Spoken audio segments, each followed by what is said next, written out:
বাপরে বাপ, এই এলাকার কি ছিল সিংহ পুরুষ একজনে কইতাছে এখন। এই এলাকার সিংহ পুরুষ যিনি ছিলেন উনি 70-80 রাকাত তাহাজ্জুদে পড়ছেন। উনি কেমন লোক ছিল আমি জানি না, আপনারা জানেন আমার চেয়ে ভালো। মাশাআল্লাহ, একজনে কইছে সুবহানাল্লাহ, আপনারা জোরে কোন আল্লাহু আকবার। আপনি কি মনে করছেন 70-80 রাকাত পড়ছে? এর যে হুজুরটি আছে সব হুজুরটি এক করলে 70-80 রাকাত হইব? আমার দ্বারা নাই। 70-80 রাকাত দূরে থাক, আপনি যদি কোন যে হুজুর রসুল যে কইছে মাসনা মাসনা মাসনা মাসনা মাসনা 8 রাকাত, এই 8 রাকাতের খবর কয়জনের আছে একটু চিন্তা করেন না। কই তো চাইছেন 7-8 রাকাত, পরে 70-80 হয়ে গেছে গেল। তো যাই হোক, আমি আজকে আপনাদেরকে বলি, যতজন এখানে বসছেন একটা লোক শয়তানের পদাঙ্ক অনুসরণ করবেন না। আমলটা কইরেই মানুষের গিয়ে কইবেন না আলহামদুলিল্লাহ গত রাতে তাহাজ্জুদ পড়তে উঠছি, পানিটা একটু ঠান্ডা আছিল, এলাকে একটু কাশি কাশি লাগছে, লাগুক কাশি, তারপরেও তাহাজ্জুদ ছাড়ি না। এটা শয়তানের 1 নাম্বার চাবি। জোরে কোন কয় নাম্বার? 1 নাম্বার। 2 নাম্বার চাবি, শয়তান আপনাকে মানুষের সামনে বুজুর্গ বানায় দিবে। আপনি বলবেন আল্লাহ পাক আমাকে বুজুর্গ খানদানে জন্ম দিয়েছে, আমি নিজেও বুজুর্গ হইতেছি। এলাকা দেখছেন না পার্লামেন্টের ভিতরে বসে কারে কই তেল মালিশ, হযরত পর্যন্ত বলতে নামের আগে কমতি রাখছে না, ঠিক কিনা বলেন? এরপরে শয়তানের 3 নাম্বার চাবি, ইদা আজাবাল ইনসানু বিনাফসিহি, আপনি নিজে কিছু একটা হয়ে গেছেন, বড় বক্তা হয়ে গেছেন, অনেক ফেমাস হয়ে গেছেন, এই রকম যখন আপনি মনে করবেন, আপনাকে টেনে হিচড়ে যিনি অপমানিত অপদস্থ করে দিবেন তিনি কে? এই শয়তানের 3 চাবির কোনটা আপনার লগে চলতেছে আপনি আগে ঠিক করেন। এরপরে 5 নম্বরে আল্লাহর ওলি হওয়ার জন্য, ওয়া আনতুম তুহিব্বুনাল জান্নাহ ওয়া লাম তা'মালু বিহি, জান্নাত আমরা প্রত্যেকে চাই, প্রত্যেকে বলি আল্লাহ গুনাহ যা করেছি জান্নাতের মালিক বানায় দিই, কিন্তু জান্নাতের আমল করতে চাই না।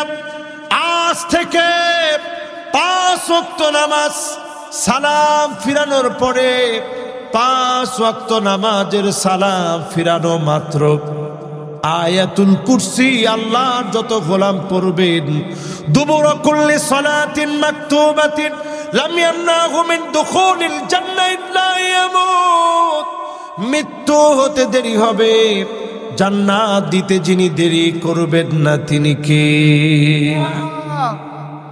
সত্যই আমলটা কি করতে আমরা রাজি আছি ইনশাআল্লাহ? ইনশাআল্লাহ। আমরা বাঙালিদের একটা বদভ্যাস হয়েছে, আমলের কথা কইেন না, রেডিমেড যদি কিছু থাকে কম। জান্নাতে যাওয়ার রেডিমেড কোনো চোরা রাস্তা নাই, এরকম কোনো চোরা রাস্তা নাই, সুড়ঙ্গ নাই যেটা দিয়ে আপনি একদিক দিয়ে ঢুকবেন আরেক দিয়ে জান্নাতে যাইবেন। জান্নাতে যেতে হলে কিছু কাজ করা লাগবে। দুনিয়ার জীবনের এই কাজগুলা দিয়ে যিনি জান্নাতি বানায় দিবেন তিনি কে? আল্লাহ। মাশাআল্লাহ।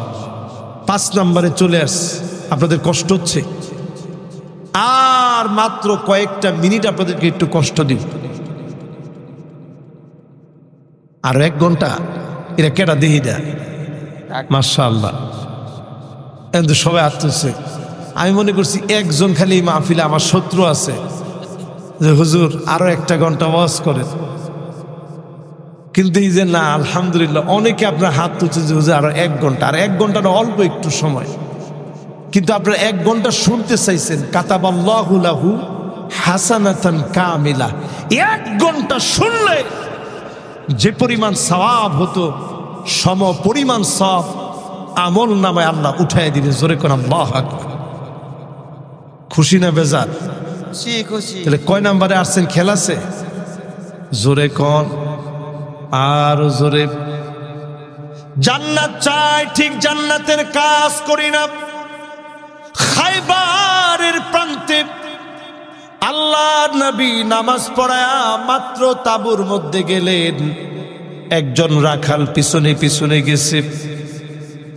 আল্লাহর নবীর তাঁবুর ভিতরে ঢোকার অনুমতি চেয়েছে, অনুমতি দেওয়া হয়েছে।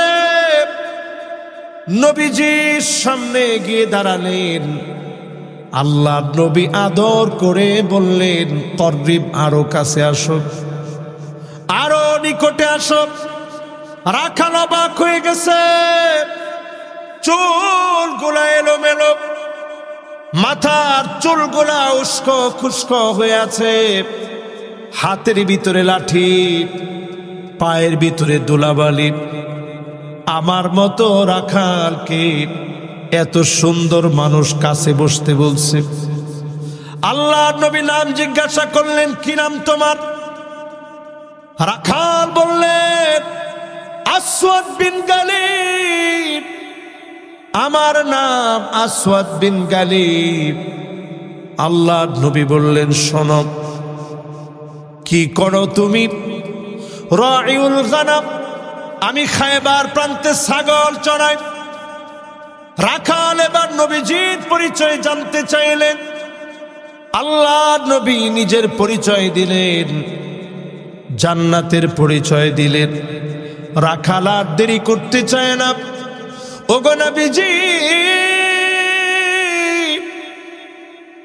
আর দেরি করতে চাই না, এখনই আপনি কালেমা পড়ায়া মুসলমান বানায় দেন। জোরে কোন আল্লাহু আকবার। কালেমাটা পড়া মাত্র রাখাল বলতেছে, রাসূল জান্নাতটা কই? নবীজি বলছে, ওই যে খায়বারের প্রান্তে জিহাদ চলছে, চলে যাও ওই ময়দানে। আর দেরি করে নাই, খায়বারের প্রান্তে চলে গেল, জিহাদের ময়দানে চলে গেল। প্রাণান্তকর লড়াই করতে করতে কাফেরের তীর এসে বুক চিরে রক্তগুলা বের হলো। নিথর দেহটা খায়বারের প্রান্তে পড়ে রইল। সাহাবায়ে কেরাম কেউ চিনেন না, কেউ জানেন না, সবাই মনে করেছে গোয়েন্দা ঢুকে পড়ছে। আল্লাহর নবীকে ডেকে আনছেন।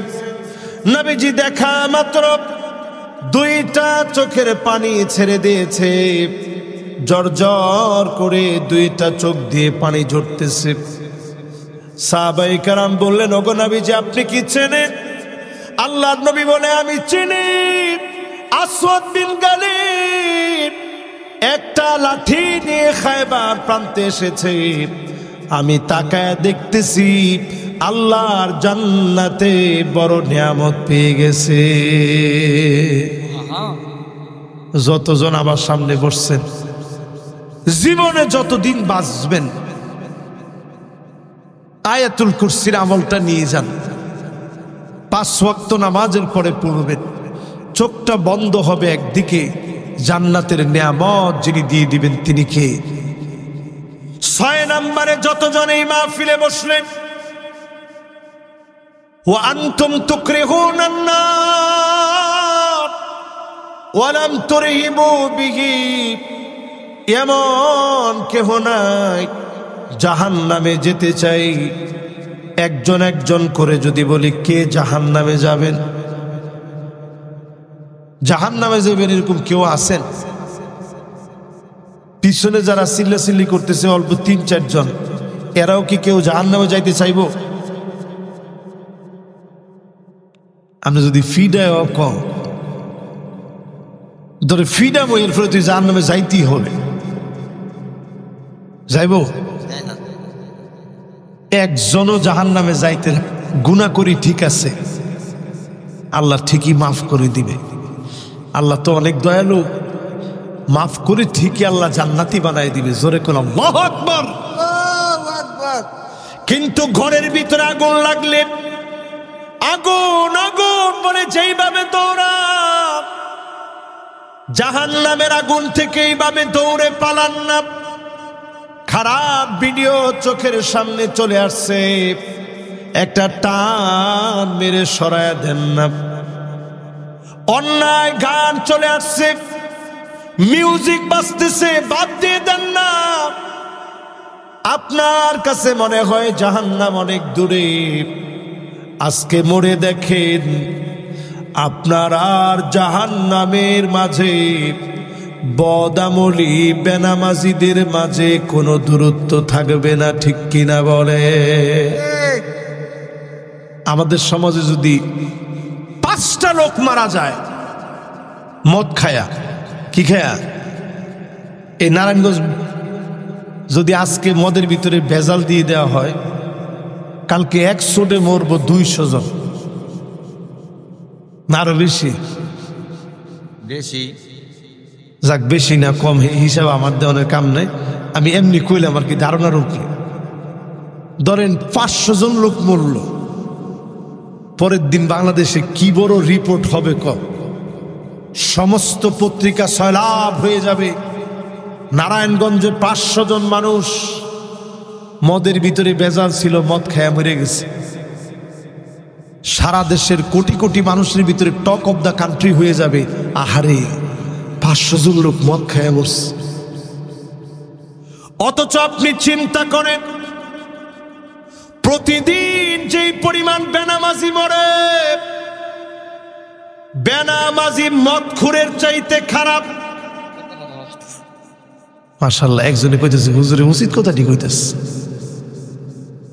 বেনামাজি কিরছে খারাপ? এমন কইতো না একজন, জোরে কম, কিরছে খারাপ? এবার তো আমার আলেমরা আমার সহযোগিতা করে, আপনারা কোন বেনামাজি কিসের চাইতে খারাপ? মানে মনে মতো কয় না, কয় হুজুর কইয়া কোন বিপদে পড়তা? নিশ্চিত আপনি লিখে রাখেন, তারিকুস সালাত, যারা মদ পান করে তাদের কথা বলা হয় না, নামাজ পরিত্যাগকারী, এরা মদখোরের চাইতে আল্লাহর কাছে নিকৃষ্ট। আকবাহ, আল্লাহর চাইতে অধিকতর নিকৃষ্ট। মিন শারিবিল খামর, মদ পানকারীর চাইতে আল্লাহর কাছে বেনামাজি নিকৃষ্ট, নিকৃষ্ট এবং নিকৃষ্ট, ঠিক কিনা বলে? এখনো সবাই ঠিক কয় না, আর আস্তে কম। বেনামাজি মরলে পত্রিকার ভিতরে আসে না, টেলিভিশনে দেখায় না, কিন্তু ঠিকই মদখোর যদি মারা যায়, সব টেলিভিশনে নিউজ হয়ে যায়, 10 জন মদ খেয়ে মারা গেছে, মদের ভিতরে ভেজাল ঢুকছে, মদের ভিতরে মনে হয় কোনো বিষ ঢুকায় দিছে, টাইম মনে হয় শেষ হয়ে গেছে, ডেড স্পেয়ার মদ খাওয়ানো হয়েছে। এই মদ খাওয়ার কারণে 10 জন লোক মরে গেছে। অথচ মদখোরের চাইতে আল্লাহর কাছে বেনামাজি অধিক নিকৃষ্ট, ঠিক কিনা বলে? যখনই কোনো বেনামাজি মারা যায়, এলান হয়ে যায় তারিকুস সালাত, নামাজ পরিত্যাগকারী মারা গেছে।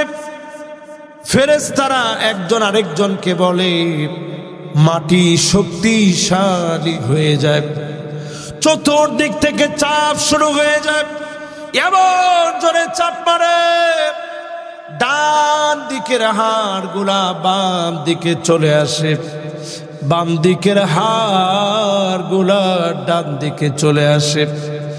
বেনামাজির কবরের সঙ্গে ওয়াকানা মা ফিরআউনা ওয়া হামানা ওয়া কারুনা ওয়া উবাই বিন খালাফ, বেনামাজির কবরের সঙ্গে ও কারুনা ওয়া হামানা ওয়া উবাই বিন খালাফ, ফিরআউনের সঙ্গে, হামানের সঙ্গে, কারুনের সঙ্গে, উবাই বিন খালাফের সঙ্গে সম্পর্ক হয়ে যায়। তার মানে বেনামাজিকে দাগি জাহান্নামীর সঙ্গে আল্লাহ রব্বুল আলামিন মিলায় দেন, ঠিক কিনা বলে? এবার যে লোকটা নামাজ পড়ে মরছেন তার অবস্থাটা কি শুন। আর যেই লোকটা নামাজ পড়ে মরবে, নূরুন ওয়া বুরহানুন ওয়া নাজাত। হঠাৎ করে লোকটা তাকায়া দেখবে কবরের ভিতরে কে যেন দাঁড়ায় গেছে। কে গো তুমি? সবাইকে রেখে আসলাম অন্ধকার কবরে, কে গো তুমি? নামাজ জবাব দিবে, আমি তোমার জন্য আলো হয়ে জ্বলে গেলাম, সাক্ষী হয়ে দাঁড়ায় গেলাম। আল্লাহ আমার কথায় নাজাতের ফয়সালা করে দিবে। বলেন আল্লাহু আকবার। যতজন বসছেন নামাজ পড়বেন তো ইনশাআল্লাহ? সবাই বলেন নামাজ পড়বেন তো ইনশাআল্লাহ? 6 নাম্বার শেষ, বাকি আছে মাত্র 4টা। কয়টা বাকি? এই 4টা কি কবু না থাক? 7 নম্বরে ওয়ান্তুম তাকুলুনা নি'মাতাল্লাহ ওয়া লাম তুআদ্দু হাক্কাহু।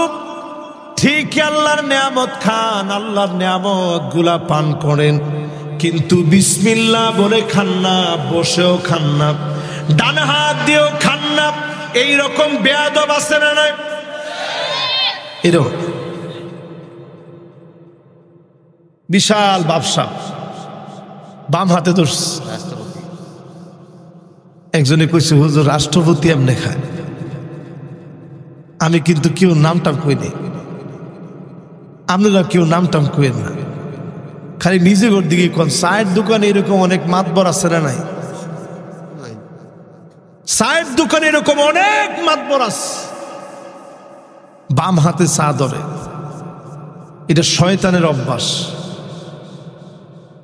ডক্টর ইয়াসির কাদের একজন ফেমাস, ওয়ার্ল্ডের বিখ্যাত একজন ব্যক্তি, তিনি নিজে বলতেছেন ওনার সামনে যখন জিনে ধরা একজন রোগীকে রুকিয়া করা হচ্ছিল, জারফুক করা হচ্ছিল, তেলাওয়াত করা হচ্ছিল কোরআনে কারীম, করতে করতে যারা রাকি ছিল, যারা জাগতে আসছে, তো তারা একটু ক্লান্ত হয়ে গেছে, একটু খাবার গ্রহণ করবে। তারা বলতেছিল যে যাকে জিনে ধরছে তারা বলতেছিল তুমিও আমাদের সাথে খাও। বলছে না, খাবো না। তো যারা রাকি ছিল বিসমিল্লাহ বলে খাবারটা শুরু করছে। হঠাৎ একটা লোকমা হাত থেকে পড়ে গেছে। এই লোকমাটা উঠানোর আগে জিনে ধরা ব্যক্তি বা হাতে সো মেরে মুখে দিয়ে ফেলছে। তো তখন ডক্টর ইয়াসির কাদি সে বলতেছিল যে আমার কাছে বুঝে চলে আসছে যে রসুল যে বলছে বাম হাত এটা শয়তানের খাওয়ার হাত। আমি স্পষ্ট যেন দেখলাম বাম হাত দিয়ে সু মেরে নিয়ে নিছে, কোনো বিসমিল্লাহ নাই, কিচ্ছু নেই। এই জন্য আমাদের যারা বিসমিল্লাহ বলে খায় না, এরা শয়তানকে অনুসরণ করে। ঠিক কিনা বলে? বাম হাতে যারা চা খান তারা কারা অনুসরণ করেন? আজকে থেকে খাবেন কোন হাতে? একটু বিসমিল্লাহ বলে খাবেন। এরপরে যখন খাওয়া শেষ আলহামদুলিল্লাহ বলবেন। জোরে বলেন, কি বলবেন? পারবেন তো ইনশাআল্লাহ? 7 নাম্বারটা শেষ। এবার আর বাকি আছে কয়টা? সময় আসেনি আমরা। 8 নম্বরে যতজন এই মাহফিলে বসলেন, وأنتم تعرفون أن الموت حق। তোমরা এই কথা সবাই জানো নিশ্চিত মরা লাগবে। এটা কেউ জানেন না? এরকম কেউ আছেন? কে আছেন মরা লাগবে এটা জানেন না? টান টান করে হাত তুলেন। 2 জন ছোট মানুষ হাত তুলছে। এত ছোট মানুষ, নেহায়েত ছোট মানুষ। একজনের বয়স হলো 7 বছর, আরেকজনের এরকম 10 বছরের বয়স। তাহলে মরবেন এটা সবাই জানি আমরা। এবার আমি জিজ্ঞাসা করি, মালাকুল মউত আপনার কত দূরে? না না, কদ্দুর কাছে? একজন কইছে সেকেন্ডে। এবার বুঝেন মালাকুল মউত কত কাছে। দেখছেন না কত যুবক হোন্ডা লইয়া গিয়ার দিছে। হ্যাঁ, মনে করছে আমার গিয়ারের লগে পারে কে। একটু পরে দেখবেন চোখের পলকে ওই লোকটার দুনিয়াতে নাই। এরকম ঘটনা হয় কি হয় না? এই মাহফিলে যতজন বসলেন এই কথা সবাই জানি মৃত্যু হবে, নিশ্চিত মৃত্যুবরণ করা লাগবে। ওয়া আনতুম তারিফুনা আন্নাল মাউত হাক্ক, এই কথা সবাই জানি নিশ্চিত মরে যাওয়া লাগবে। মালাকুল মউত আমার আপনার এত কাছে। কামিসলিস সাহান, একটা থালা একটা প্লেট যেটা দিয়ে আমরা খানা খাই, লোকমা করে করে যেভাবে মুখের ভিতরে খানাগুলা দেই, মালাকুল মউতের সামনে আসমান আর জমিন, সাত আকাশ আর সাত জমিন, মালাকুল মউতের সামনে এত ছোট একটা বাসনের ভিতরে লোকমা যত ছোট, এত ছোট ছোট মালাকুল মউতের সামনে সাত আকাশ সাত জমিন। এই জন্য কোটি কোটি প্রাণী, পিঁপড়া থেকে শুরু করে জলহস্তি হাতি পর্যন্ত, তিমি পর্যন্ত, জলে কিংবা স্থলে সব জায়গাতে মৃত্যু দেওয়ার ক্ষেত্রে মালাকুল মউত ক্লান্ত হয় না। সবাইকে যিনি নির্দিষ্ট সময়ে জানটা কবজ করেন তিনি কে? মালাকুল মউত। সবাই কোন কি? মালাকুল মউত। সবাই বলেন কি? আমরা মালাকুল মউত রে কই আজরাইল। আজকে থেকে এটা আর কোয়েন না, মালাকুল মউত। কোন কি? মালাকুল মউত। সেই মালাকুল মউত আল্লাহ ডাকবেন, ও মালাকুল মউত, আর কে কে বাকি আছে? মালাকুল মউত কেঁদে কেঁদে হয়রান হয়ে যাবে। আল্লাহ, আপনার সম্মানিত ফেরেশতাগুলা ছাড়া আর কেউ বাকি নেই। আল্লাহ বলবেন সবার জান কবজ করো। এক এক করে জান কবজ হবে। আল্লাহ বলবেন মালাকুল মউত, আর কে কে বাকি আছে? মালাকুল মউত বলবে আল্লাহ, আমি আর আপনি ছাড়া সব শেষ হয়ে গেছে। আল্লাহ পাক সঙ্গে সঙ্গে বলবে মুতিয়া মালাকাল মউত।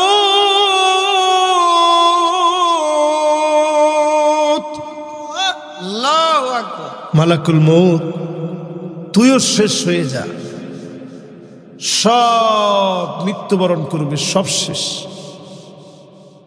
নিশ্চিত এই মৃত্যু আসবে। মৃত্যু আসার আগে আজকের এই মাহফিল থেকে প্রস্তুতি নেন। যতদিন ঘুমাতে যাবেন একটা বার চিন্তা করে ঘুমান। আন্নাউম আখুল মউত, মৃত্যুর ভাইয়ের নাম হচ্ছে ঘুম। এই ঘুম কতজনের জন্য শেষ ঘুম হয়ে যাবে। ঘুমাতে যাওয়ার সময় মনে করে ঘুমান, এতে সাফ করে ঘুমান, আত্মসমালোচনা করে ঘুমান। আপনি দেখবেন যদি আপনি মৃত্যুবরণ করেন, যিনি মাফ করে দিবেন, হতে পারে মাফ করে জান্নাতি বানায়ও দিবেন, তিনি কে? কয় নাম্বার শেষ? 8 নাম্বার শেষ। বাকি আছে কয়টা ভাই? 2টা। 9 নম্বরে আনতুম তাস্তাগিলুনা বিউয়ুবিন নাস ওয়া তারাকতুম আনফুসাকুম, শুধু মানুষের দোষ নিয়ে থাকো, নিজের দোষ দেখো না। এরকম মানুষ আমাদের সমাজে কম না বেশি? খালি মানুষের দোষ। হুজুর অমুকের দোষের শেষ নাই। আমি বলি আপনার দোষের কোনো শেষ নেই, ঠিক কিনা বলেন?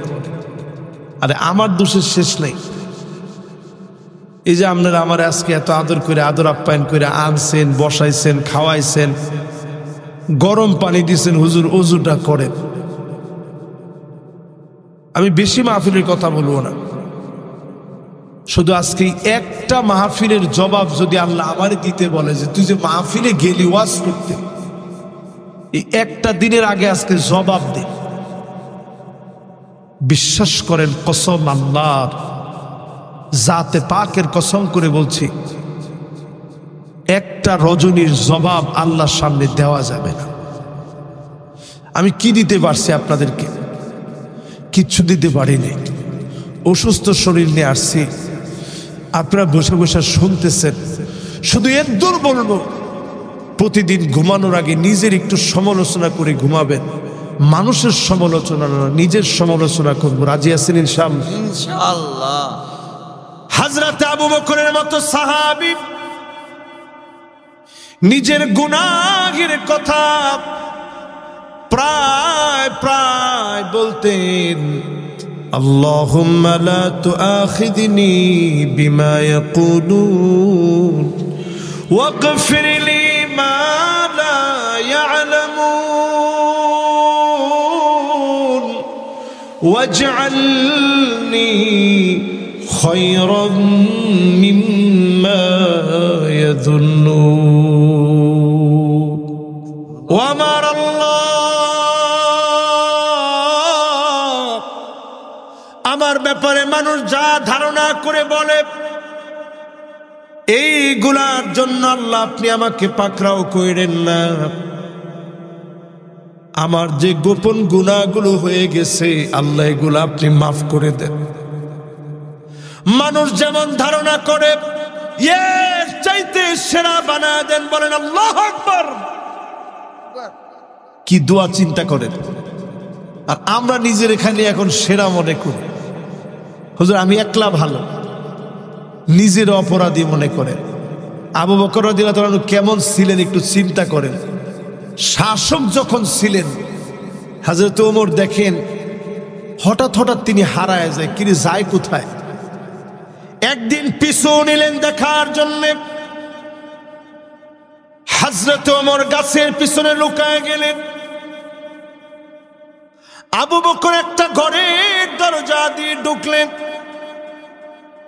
খানিকটা সময় পরে হযরত আবু বকর যখন বের হয়ে চলে গেলেন, হযরত ওমর এবার লুকানো থেকে আবু বকরের চোখ ফাঁকি দিয়া ওই দরজার সামনে এসে দাঁড়ালেন। দরজার ভিতরে নক করলেন, দরজা খুলে গেল। তাকায় দেখে বৃদ্ধা মহিলা, দুইটা চোখ নাই, অন্ধ মহিলা। হযরত ওমর মাথা নিচের দিকে দিয়ে দিলেন। জিজ্ঞাসা করলেন, বুড়িমা আপনি কি একটু আগে যেই লোকটা আসছে তারে চেনেন? বুড়ি মহিলা বলল, চিনি না, লোকটা বড় ভালো মানুষ, খাবার শেষ হলে খাবার দিয়ে যায়, আমার ঘরের কাজ কর্ম করে দিয়ে যায়। হযরত ওমর আকাশের দিকে তাকায় দুইটা চোখের পানি ছেড়ে দিয়ে বললেন, আল্লাহ, আবু বকর আমাদের জন্য বড় কঠিন বানায় দিয়ে গেল। জোরে কোন আল্লাহু আকবার। 9 নাম্বার শেষ, বাকি আছে কয় নাম্বার? আর একটা বাকি। 10 নম্বরে, ওয়া আনতুম তাদফানু মাউতাকুম, মৃতদেরকে তোমরা দাফন করো, কবরের ভিতরে শোয়া দাও, কিন্তু সেখান থেকে শিক্ষা নেও না। এখানে যারা বসছেন কতজন এমন আছেন নিজের মাকে কানের দুল, হাতের বালা, গলার চেইন, নাকের ফুলটা খুলে কাফনের কাপড় জড়ায়া কবরের মধ্যে মাকে রেখে আসছেন।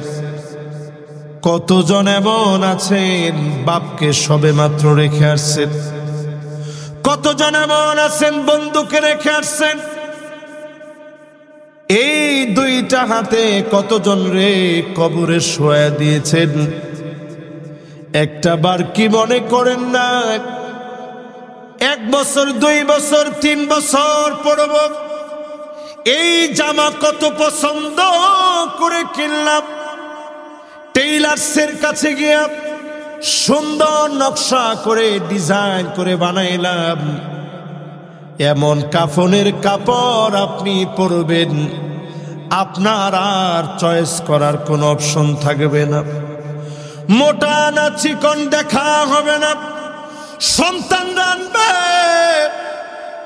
অনেক সময় সন্তান নিজে আনবে না, অন্যরা কিনে দিবে, সেই কাপড় দিয়ে দাফন করা হবে। একটা বার কল্পনা করে এই দাফন যখন করা দিয়ে আসবে, আপন আপন লোকগুলা এক এক করে সবাই ঘর পর্যন্ত চলে আসবে, পায়ে পায়ে মাটিগুলাও চলে আসবে, মাটিগুলা ধুয়ে ফেলবে, হাত ধুয়ে ফেলবে, হাত্তা ইয়াসমা সিমানিয়ালে, পায়ের আওয়াজগুলা কবরের ভিতরে শুনবেন। একটা লোককে একবারের জন্য আটকাতে পারবেন না। সেই কবরের ভিতরে সিম্পল 3টা প্রশ্ন হবে, সবাই সেই প্রশ্ন জানি, উত্তর বড় কঠিন হবে, দিতে যে পারবে না। হাত্তা ইয়াদরিবাহু দরবাতাম বিল হাদিদ, লোহার হাতুড়ি দিয়া পিটাবে। অন্ধ ফেরেশতা ডানে বামে সামনে পিছনে মাথায় চোখে ঘাড়ে পিটাবে। ফায়াসিহু সাইহাতান, ব্যক্তি এত জোরে জোরে চিৎকার মারবে, কুল কায়নাত শুনবে, শুধু 2টা সৃষ্টি শুনতে পারে না। ইল্লা সাকালাইন, মানুষ আর জিন শুনে না, অন্য সব সৃষ্টি শুনে। যতজন এই মাহফিলে আসলেন, কবরে যাওয়ার আগে প্রস্তুতি নিয়ে নেন, অবশ্যই যিনি আমার আপনার জন্যে পুষ্প কাননে কবরটাকে সাজায় রাখবেন তিনি কে? এই মাহফিলে যারা বসছেন, 2টা আয়াতের তাফসীর আপনাদেরকে শোনাইছি। শেষে মালিকের ওই কথা স্মরণ করায় দিতে চাই। কিছু লোকরে সেদিন আল্লাহ দেখিয়েই বলবে, ফালইয়াউমা নানসাহুম